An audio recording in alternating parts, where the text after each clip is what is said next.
Okay, good morning everybody. I'm Gary Walker, the Tree Whisperer. Now this morning we're going to be working on a different type of tree. This is called a camphor tree.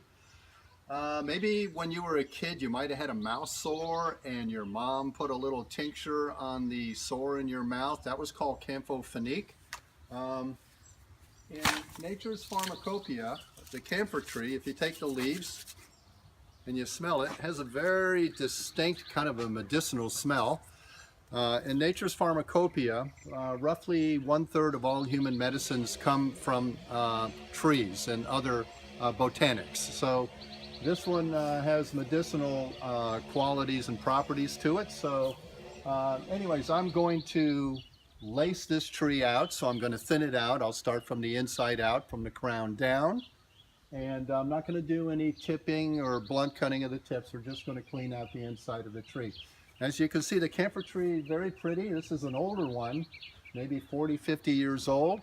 Has a beautiful multi-trunk format coming out of the basal root node with a very highly ridged, defined bark. It's a very attractive tree, medium tree, growing maybe to 25 to 30 feet or more. And it's a really nice evergreen shade tree. So I'm going to get to work on this and then we'll have a shot at it when it's done. Working on the camphor tree here, so I want to point out a couple of things. So topping or crown reduction can sometimes be good for safety reasons if it's a really huge tree and it's looming over a house or cars or kids' play area. But too often it's done very indiscriminately and it's a very bad, pernicious procedure for the trees. And I'm going to show you why. Now, camphor tree, we know, is a medium-sized tree left to its own devices. If you keep it artistically laced periodically every 2 or 3 years, you're going to have a beautiful, safe, wonderful tree. But as the camera will reveal, somebody came in here and topped this tree some years ago. So what happens is, you can focus on this branch, there you go, you'll get dead branches like that. So this branch right here, you can see, was blunt cut with a chainsaw, as were all the other larger branches, which is why the canopy is so dense up there. It's like a tropical rainforest. So, you know, it was blunt cut here, and then that makes 5, 6, 8 or more suckers come out times all of the leaders. So most of them make it, but some of them die off. Follow my pole right there.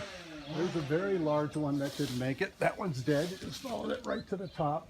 So blunt cutting is very, very bad procedure. So we'll come in here and thin the crown out a little bit. I just wanted to use this as a good example to tell you why blunt cutting or topping just is not a good procedure.